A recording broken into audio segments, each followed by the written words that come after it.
आज हम बात करने वाले हैं एपीजे अब्दुल कलाम का जीवन चरित्र के बारे में। एपीजे अब्दुल कलाम का जन्म तमिलनाडु के रामेश्वरम के धनुषकोडी गांव में 15 अक्टूबर 1931 को हुआ था। उनका बचपन संघर्षों से भरा रहा है। कलाम साहब हमेशा सीखने की कला को महत्व देते थे। वह बचपन में अखबार बेचते थे क्योंकि उनके परिवार के पास ज्यादा पैसे नहीं थे और न ही उनके पिता जैनुल आबदीन ज्यादा पढ़े लिखे थे। कलाम साहब को मिसाइल मैन के नाम से जाना गया। एपीजे अब्दुल कलाम 2002 में भारत देश के 11वें राष्ट्रपति बने थे। उनका बचपन संघर्षों से भरा रहा है। कलाम साहब हमेशा सीखने की कला को महत्व देते थे। वह बचपन में अखबार बेचते थे क्योंकि उनके परिवार के पास ज्यादा पैसे नहीं थे और न ही उनके पिता जैनुल आबदीन ज्यादा पढ़े लिखे थे। कलाम साहब 5 भाई बहन थे। कलाम साहब ने 5 साल की उम्र में पढ़ना शुरू कर दिया था। उन्होंने रामेश्वरम से शुरुआती शिक्षा प्राप्त की।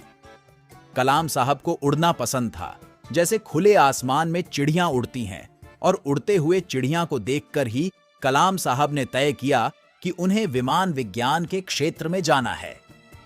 उनकी चाहत पायलट बनने की थी, लेकिन ईश्वर ने उनके लिए कुछ और ही रच रखा था। एपीजे अब्दुल कलाम ने 1950 में मद्रास इंस्टीट्यूट ऑफ टेक्नोलॉजी से अंतरिक्ष विज्ञान में स्नातक की पढ़ाई पूरी की।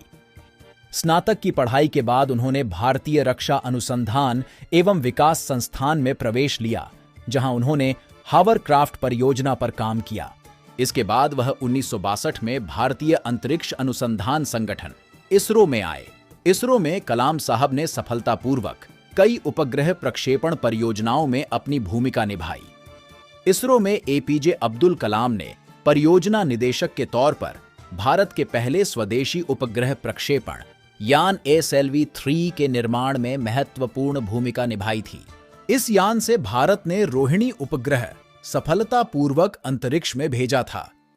इस मिसाइल को बनाने में उन्होंने कड़ी मेहनत की थी, जिस वजह से उन्हें मिसाइल मैन कहा गया। इसके बाद कलाम साहब ने देश को कई सारे मिसाइल दिए। एपीजे अब्दुल कलाम जुलाई 1992 में वे भारतीय रक्षा मंत्रालय में वैज्ञानिक सलाहकार बने। कलाम साहब के नेतृत्व में भारत ने 1978 में पोखरण में अपना दूसरा सफल परमाणु परीक्षण किया और इससे पूरी दुनिया को महाशक्ति बनने का एहसास दिलाया। इस मिशन में कलाम साहब ने अभूतपूर्व योगदान दिया था। एपीजे अब्दुल कलाम 18 जुलाई 2002 को देश के 11वें राष्ट्रपति बने।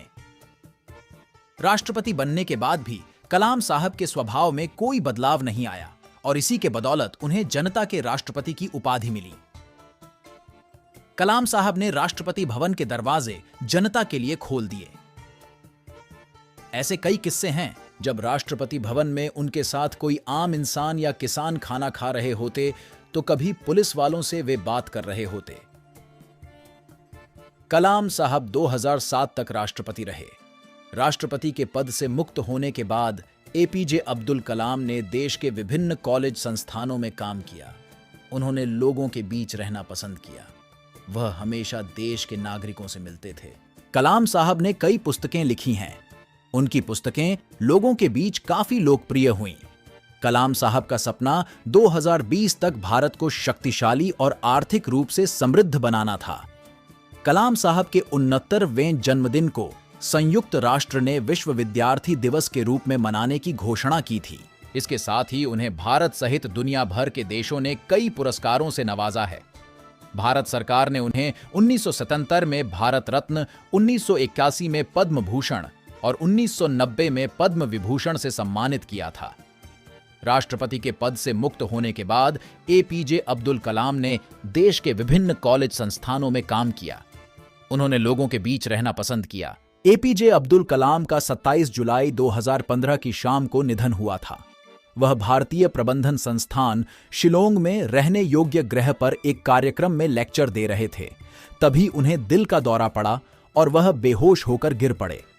उन्हें अस्पताल ले जाया गया था, लेकिन 2 घंटे बाद ही उनका निधन हो गया। और इस तरह 27 जुलाई यानी कि आज ही के दिन कलाम साहब ने 84 वर्ष की उम्र में दुनिया को अलविदा कहा था। वीडियो अच्छा लगा तो लाइक और शेयर करें और चैनल पर नए हैं तो सब्सक्राइब करें।